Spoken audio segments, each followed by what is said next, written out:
Assertion and reasoning में इसमें कहा कि Pb+4 compounds are stronger oxidizing agents than Sn2+ compounds, और इसका रीजन दिया हुआ था।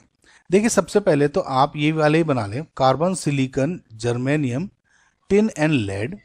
मैंने आपको बताया कि ये +4 दीज कंपाउंड में +4 ज़्यादा स्टेबल होती है देन +2, और इसमें +2 ज़्यादा स्टेबल है +4 के।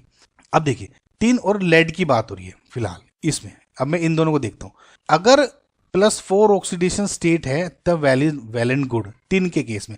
अगर टिन +2 ऑक्सीडेशन स्टेट में है तो उसकी जनरल टेंडेंसी ये रहेगी कि मैं 2 इलेक्ट्रॉन और डोनेट कर दूं और Sn+4 ऑक्सीजन स्टेट में आ जाऊं, ज़्यादा स्टेबल हो जाऊं।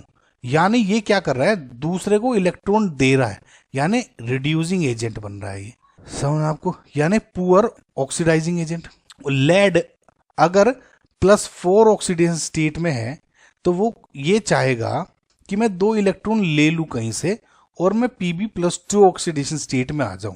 यानी ये क्या कर रहा है कि दूसरे को ऑक्सीडाइज कर रहा है, दूसरे से इलेक्ट्रॉन अब खुद ले रहा है और दूसरे से इलेक्ट्रॉन ले रहा है, समझ रहे?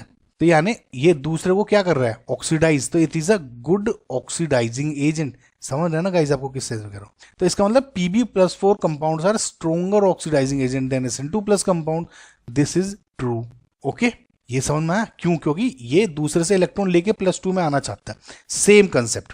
तो this is a true statement. और गाइस समझ में आया? नाउ स्टेटमेंट 2 क्या है कि higher oxygen state for the group 40 elements are more stable for the heavier members of the group due to inert pair effect. This is wrong. अगर यहाँ मोर के बजाय लेस हो जाता तब सही था, समझ रहे हैं? इसका मतलब ये रॉन्ग स्टेटमेंट है। तो आपका जो 3 है JC ऑप्शन इज करेक्ट। समझ में आया ना गाइज?